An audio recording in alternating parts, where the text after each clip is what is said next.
Hello everyone, welcome back to ETC English training classes. तो आज के इस वीडियो में हम 20 most common questions with answers देखने वाले हैं। अगर आप इंग्लिश बोलना चाहते हैं और इंग्लिश से आपको डर लगता है, बोल आप नहीं पाते हैं इंग्लिश को, आप होते हैं। स्केयर मीन्स आपको डर लगता है इंग्लिश बोलने में।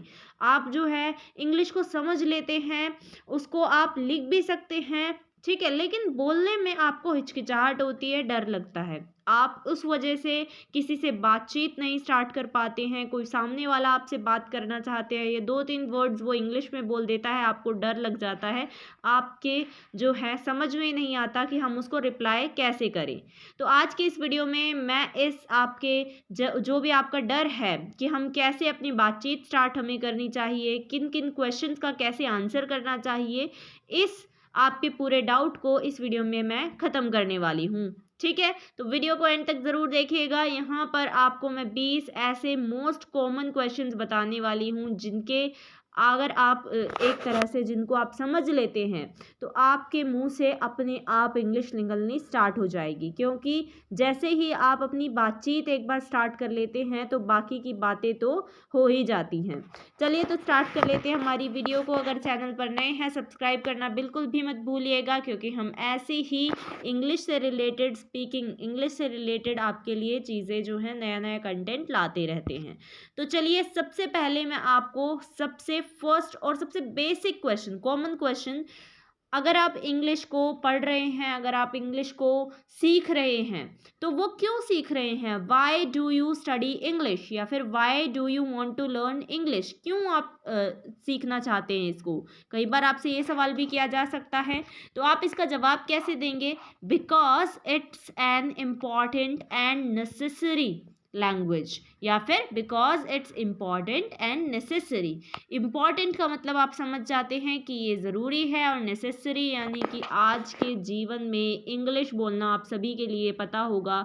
इंग्लिश जो बंदा बोलता है उसको जो इंग्लिश नहीं बोल पा रहा है उससे थोड़ा सा ज़्यादा अहमियत मिल जाती है, और इसके अलावा भी आजकल हर जगह इंग्लिश बोली जा रही है, तो ये ज़रूरी बन गया है इंग्लिश बोलना। नेक्स्ट आप इसका जवाब दे सकते हैं कि इट्स एन इंटरनेशनल लैंग्वेज, यानी कि इंग्लिश जो है वो इंटरनेशनल लैंग्वेज है। इसका मतलब क्या है? अगर आप भारत से बाहर जाते हैं, आपको कोई और दूसरी लैंग्वेज नहीं आती है, इंग्लिश आपको आती है, तो आप आराम से अपना जो है काम चला सकते हैं, क्योंकि इंग्लिश हर जगह हर देश में बोली जाती है। और इंडिया की ही बात करें, अगर आप साउथ साइड जाते हैं, यानी कि केरल साइड जाते हैं, आपको अगर केरल की कोई लैंग्वेज नहीं आती है तो आप इंग्लिश में उनसे बातचीत कर सकते हैं, कन्वर्सेशन अपनी स्टार्ट कर सकते हैं।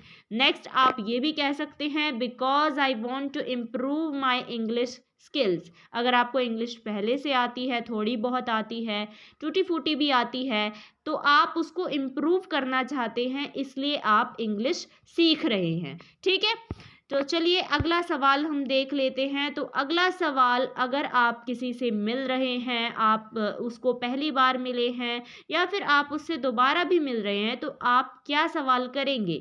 Hello, how are you? या फिर अगर वो इंसान आपसे सवाल करे कि हेलो, हाउ आर यू, यानी कि आप कैसे हो, तो आप क्या जवाब देंगे? आई एम फाइन, मैं बिल्कुल ठीक हूँ।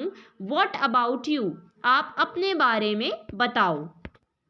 ज़रूरी नहीं है कि इन सिर्फ और सिर्फ आप जो है आंसर्स पर ध्यान दें, आप क्वेश्चंस पर भी ध्यान दीजिएगा, कैसे हम क्वेश्चन को जो है फॉर्म कर रहे हैं। क्योंकि अगर आप भी कन्वर्सेशन किसी से स्टार्ट करना चाहते हैं तो आपको भी पता होना चाहिए कि आप कैसे हैं को हम कैसे बोलेंगे, हाउ आर यू, ठीक है, या फिर हेलो, हाउ आर यू। अगर आप जवाब दे रहे हैं तो आप देंगे I am fine, what about you, यानी आप उससे भी पूछेंगे कि आप अपने बारे में बताओ कि आप कैसे हो। ठीक है, अगला सवाल उसके बाद जो पूछा जाता है वो होता है व्हाट्स योर नेम, या फिर व्हाट इज़ योर नेम, यानी कि आपका क्या नाम है। इसके अलावा इसी क्वेश्चन को कई बार इस तरीके से भी पूछा जाता है कि मे आई नो योर नेम, यानी कि क्या मैं आपका नाम जान सकता हूँ। सवाल सेम है, बस उसको थोड़ा सा घुमा दिया जाता है, मतलब उनका सेम निकलता है कि बस हमें नाम के बारे में हमसे पूछा जा रहा है। तो आप इसका जवाब कैसे देंगे? आप इसका जवाब सिंपली दे सकते हैं माय नेम इज़, जो भी आपका नाम है, जैसे अगर आपका नाम है कुछ भी नवीन अगर आपका नाम है तो आप बोलेंगे माय नेम इज़ नवीन, ठीक है। इसके अलावा आप बोल सकते हैं आई एम बोल के फिर उसके बाद अपना नाम, जैसे आई एम नवीन।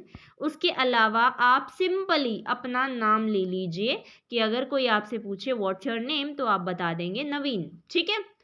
इसके अलावा बहुत सारे जो लोग हैं वो ये गलती करते हैं कि यहाँ पर माई सेल्फ से स्टार्ट कर देते हैं, माई सेल्फ नवीन। नहीं, ये गलत तरीका है और ये बिल्कुल गलत सेंटेंस है। आपको माई सेल्फ से कभी भी स्टार्टिंग नहीं करनी है। आप ये जो 3 सेंटेंस देख रहे हैं, इन सेंटेंसेस से आप जो है स्टार्ट करेंगे, जैसे माई नेम इज़, फिर उसके बाद आपका नाम आई एम, उसके बाद आपका नाम, और सिंपल आप अपना जो है नाम ले सकते हैं। उसके बाद जो सेकंड क्वेश्चन आपसे पूछा जा सकता है वो है व्हाट डू यू डू, या फिर what do you do for a living. इसका मतलब क्या है कि आप क्या करते हैं। अब ये जो क्वेश्चन है ये किस तरीके से और किस चीज़ से रिलेटेड होता है, तो ये आपका होता है आपकी जॉब या आपके प्रोफेशन से रिलेटेड। प्रोफेशन का मतलब आप समझते ही होंगे, जो भी आप काम करते हैं उसमें आप प्रोफेशनल हैं, ठीक है। जॉब यानी कि आप क्या नौकरी करते हैं। आप लिविंग का मतलब होता है खाने कमाने के लिए आप क्या करते हैं, किस तरीके का क्या काम करते हैं, वही है आपका लिविंग। तो इसका जवाब आप देंगे आई एम अ स्टूडेंट। अगर आप एक स्टूडेंट हैं तो आप बोलेंगे आई एम अ स्टूडेंट। अगर आप कोई जॉब करते हैं तो आप बोल सकते हैं आई एम जैसे अगर आप डॉक्टर हैं तो आप वो बोलेंगे आई am a doctor, I am an engineer, ऐसे। इसके अलावा सेकंड आप इसका जवाब दे सकते हैं जिस भी जगह पर आप काम करते हैं वहाँ से रिलेटेड, जैसे कि I work in a bank. Work place यानी कि जिस जगह पे आप काम करते हैं वहाँ पर आप बता सकते हैं। जैसे आप बोलेंगे कि आप बैंक में काम करते हैं, सामने वाला इंसान समझ जाएगा कि आप जो हैं या तो बैंक मैनेजर होंगे या कैशियर होंगे। तो इस तरीके से आप जवाब दे सकते हैं। अगर आप किसी हॉस्पिटल में काम करते हैं तो आप बोलेंगे I work in a hospital, ठीक है। अगर आप कुछ काम नहीं करते हैं, ना आप स्टूडेंट हैं ना आप कहीं और काम करते हैं, तो आप बोलेंगे I am unemployed at the moment, यानी कि अभी मैं बेरोजगार हूँ, ठीक है। अगला, आप अगर कोई अपनी ही शॉप चला रहे हैं, अपना खुद का आपने बिजनेस स्टार्ट किया हुआ है, तो आप बोलते हैं I run my own business या शॉप। ओन का मतलब होता है खुद का, ठीक है, खुद का या स्वयं, यानी कि मैं खुद का बिजनेस या मेरी खुद की शॉप चला रहा हूँ। अगला सवाल जो आपसे पूछा जाता है वो होता है आपके फादर या मदर के ऑक्यूपेशन, या फिर आपके फादर क्या काम करते हैं इस बारे में, आपकी मदर क्या काम करती है। तो इसका क्वेश्चन कैसे बनेगा, व्हाट इज़ योर फादर और मदर ऑक्यूपेशन, यानी कि आपके पिता का क्या ऑक्यूपेशन है, क्या काम करते हैं, या आपकी माता क्या काम करती हैं। इस सवाल को कई बार ऐसे भी पूछ लिया जाता है what does your parents do, यानी कि आपके जो माता पिता हैं वो क्या करते हैं। तो इस सवाल का जवाब आप कैसे देंगे अगर आपसे कोई पूछता है, तो my father works in a private company, यानी कि आपके पिता अगर किसी प्राइवेट कंपनी में काम करते हैं तो आप बोलेंगे my father works in a private company. अगर आपकी मदर जो है वो हाउस वाइफ है तो आप बोलेंगे my mother is a home maker. Home maker आप यूज़ कर सकते हैं, या फिर हाउस वाइफ भी आप सिंपल यूज़ कर सकते हैं कि मेरी मदर जो है वो एक होम मेकर या एक हाउस वाइफ है। नेक्स्ट आप इसको ऐसे भी जवाब दे सकते हैं कि माय फादर और mother is a doctor by profession, यानी कि मेरे जो पिता हैं या आपकी जो माता हैं वो डॉक्टर हैं, टीचर हैं, जो भी उनका प्रोफेशन है वो आप वहाँ पर लगा के उनको जवाब दे देंगे, ठीक है। अगला सवाल जो आपसे पूछा जाता है वो होता है आर यू मैरिड, यानी कि क्या आपकी शादी हो चुकी है। तो आप इसका जवाब देते हैं। इसके 4 केस बनते हैं। अगर आपकी शादी हो गई है और शादी को 2 साल या 3 साल 4 साल जितने भी साल हो गए हैं उस हिसाब से आप जवाब देंगे। तो आप बोलेंगे yes I have been married from 2 years now, यानी कि मेरी शादी को 2 साल हो चुके हैं। अगर आपकी शादी को 10 साल हो गए हैं तो आप बोलेंगे yes I have been married from 10 years now. ठीक है, तो 2 की जगह पे 10, 5, 6 अकॉर्डिंगली आप जितनी भी आपके शादी को साल हो गए हैं उसके हिसाब से लगेगा। अगर आपकी शादी हो चुकी है और आपका डिवोर्स हो गया है तो आप बोलेंगे आई एम डिवोर्स्ड या फिर आई एम डाइवोर्स्ड। ठीक है, अगर आपकी एंगेजमेंट हो गई है और आपकी अगले साल या शादी होने वाली है तो आप बोलते हैं I M engaged and will marry next year, यानी कि मेरी एंगेजमेंट हो चुकी है, मैं एंगेज्ड हूँ और अगले साल मेरी शादी होगी। अगर आपकी शादी नहीं हुई है और आप जो है सिंगल हैं तो आप बोलेंगे नो आई एम सिंगल। ठीक है, तो यहाँ पर ये सवाल आपका इस तरीके से जवाब बनेगा। अगला जो पूछा जाता है सवाल वो होता है what is your educational background, यानी कि आपका क्या एजुकेशनल बैकग्राउंड है, एजुकेशन कितनी आपने की हुई है, या फिर अगर आप कोई स्टूडेंट हैं, आप किसी स्कूल में क्लास में पढ़ते हैं तो आपसे पूछा जाता है इन विच क्लास, या ग्रेड भी आपसे बोल दिया जाएगा इन विच ग्रेड डू यू स्टडी। तो इसका जवाब आप देंगे। अगर आप जो है स्टूडेंट हैं तो आप बोलेंगे I study in 7th standard. जिस भी क्लास में आप हैं 7th की जगह पर आप वो क्लास का नाम ले लेंगे। या फिर अगर आपने कंप्लीट कर लिया अपने ग्रेजुएशन तो आप बोलेंगे I completed my graduation from उस यूनिवर्सिटी का नाम जिस भी यूनिवर्सिटी से आपने ग्रेजुएशन अपनी कंप्लीट की है। इसके अलावा अगर आप ग्रेजुएशन कर रहे हैं या फिर कोई भी कोर्स कर रहे हैं तो आप बोलते हैं I am pursuing BA programme. मैंने यहाँ पर सिर्फ कोर्स के नाम को समझाने के लिए लिखा है। उसके अलावा फ्रॉम DU, ठीक है, यानी कि मैं जो हूँ DU से BA प्रोग्राम कर रही हूँ। अगला सवाल है वेयर आर यू फ्रॉम या फिर where do you come from. इसका मतलब ये है आपसे पूछा जा रहा है कि आप कहाँ से हैं। कहाँ से हैं का मतलब है आप कौन सी जगह से हैं, कौन से स्टेट या कौन से राज्य से हैं, या फिर आप कहाँ से आते हैं, where do you come from. तो इसका जवाब आप देंगे I am from New Delhi. ठीक है, इसका जवाब आप जिस भी आप जगह से आते हैं, जैसे अगर आप नई दिल्ली से हैं तो आप बोलेंगे आई एम फ्रॉम न्यू दिल्ली। अगर आप किसी और स्टेट से हैं, जैसे अगर आप यूपी से हैं तो आप बोलेंगे आई एम फ्रॉम यूपी।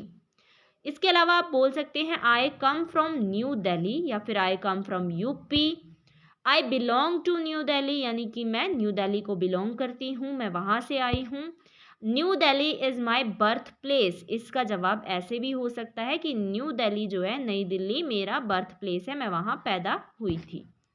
अगला सवाल है वेयर डू यू लिव। अब वेयर डू यू लिव का और where do you come from में बहुत अंतर है। वेयर डू यू लिव से मतलब है कि आप कहाँ रहते हैं, और where do you come from का मतलब था कि आप कहाँ से आते हैं। ठीक है, तो वेयर डू यू लिव आप कहाँ रहते हैं, इसका जवाब आप देंगे। अगर आप चेन्नई में रहते हैं या कहीं भी किसी भी जगह रहते हैं तो आप बोलेंगे आई लिव इन और फिर उस जगह का नाम जहाँ आप रहते हैं। इसके अलावा आप कह सकते हैं आई करंटली यानी कि इस समय मैं इस जगह पर रह रहा हूँ। I currently live in new Delhi. I am living in new Delhi, इसका जवाब हम ऐसे भी दे सकते हैं। अगला क्वेश्चन है हाउ ओल्ड आर यू। बहुत बेसिक क्वेश्चन है कि आप कितने साल के हो गए हो या आप कितने साल के हो। तो इसका जवाब आप देंगे आई एम 16 ईयर्स ओल्ड। 16 मैंने सिर्फ आपको समझाने के लिए लिखा है। अगर आपकी जो भी एज हो वो आप यहाँ पर लिखेंगे। जैसे अगर आप 20 ईयर्स के हैं तो आप बोलेंगे I am 20 years old. I am 16 right now, ये भी आप बोल सकते हैं। I M 20 right now, I am 21 right now, यानी कि मैं इस समय पे इतने साल का हूँ। I will turn 17 this year, यानी कि इस साल मैं 17 का हो जाऊंगा। ऐसे अगर आपका बर्थडे बहुत नज़दीक है और तब आपसे सवाल किया जाए तो आप बोलेंगे मैं इस साल इतने साल का हो जाऊंगा। ठीक है, अगला सवाल है what do you do in your free time, कि आप अपने फ्री टाइम में क्या करते हैं। इसी सवाल को पूछा जाता है व्हाट इज़ योर हॉबी से भी, कि आपकी हॉबी क्या है। हॉबी और फ्री टाइम का मतलब सेम ही है। फ्री टाइम में जो भी हम करते हैं उसी को हॉबी कहा जाता है। आप बोल सकते हैं, अगर आप नॉवेल्स पढ़ना पसंद करते हैं तो आप बोलेंगे I read novels in my free या स्पेयर। स्पेयर का मतलब यही है फ्री टाइम, ठीक है। तो मैं नॉवेल्स पढ़ती हूँ फ्री टाइम में अपने। अगर आपकी हॉबी डांसिंग है तो आप बोलेंगे माई हॉबी इज़ डांसिंग, या my hobby is singing, my hobby is to cook food. तो आप वो लाइन जो है यूज़ करेंगे। अगर आपकी एक से ज़्यादा हॉबी हैं तो आप बोलेंगे my hobbies are working out, my hobbies are singing and dancing. तो ये ठीक है। अगला सवाल है who do you live with, यानी कि आप किसके साथ रहते हैं, ठीक है। किसके साथ रहते हैं तो आप बोलेंगे अगर आप अपने पेरेंट्स के साथ रहते हैं तो आप बोलेंगे I live with my parents, यानी कि मैं अपने माता पिता के साथ रहता हूँ। अगर आप अपने वाइफ, अपने चिल्ड्रन यानी कि अपने बच्चों के साथ रहते हैं तो आप बोलेंगे I live with my wife and children, ठीक है। अगर आप अकेले रहते हैं तो आप बोलेंगे आई लिव अलोन, ठीक है। अगला सवाल है what's your favourite food colour drink. आपसे किसी भी चीज़ के बारे में पूछा जा सकता है इसमें कि आपका फेवरेट फूड क्या है, आपका फेवरेट कलर, आपकी फेवरेट ड्रिंक क्या है, या फिर आपका फेवरेट जो है स्पॉट क्या है, आप कहाँ पे क्या पसंद करते हैं। तो उसके जवाब कैसे देंगे आप। My favourite food is chapati and paneer. आप ये बोल सकते हैं कि मेरा फेवरेट फूड जो है यानी कि मेरा फेवरेट खाना चपाती और पनीर है। या फिर आप बोल सकते हैं आई लव टू ईट, मुझे ये खाना पसंद है एप्पल, ठीक है। जो भी आपको खाना पसंद है आगे वो आ जाएगा। I like green colour, colour के बारे में अगर आप बता रहे हैं तो आप बोलेंगे आई लाइक ग्रीन कलर, या my favourite colour is green. अच्छा, अगला सवाल वेयर डू यू स्टडी। अभी हमने पीछे देखा कि हमसे पूछा गया था कि आप कौन सी क्लास में पढ़ते हैं। अभी हमसे पूछा जा रहा है आप कहाँ पढ़ते हैं, वेयर डू यू स्टडी। तो आप जवाब कैसे देंगे। आई स्टडी इन, उसके बाद जो भी आपके स्कूल या कॉलेज का नाम है वो आप बोलेंगे। या फिर आई am a student eight Delhi university, या फिर जिस भी स्कूल के आप स्टूडेंट हैं, किसी भी यूनिवर्सिटी के आप स्टूडेंट हैं तो आप बोलेंगे मैं यहाँ स्टूडेंट हूँ, I am a student at, अपने स्कूल या कॉलेज का नाम आप बोलेंगे। अगला सवाल है what do you want to become.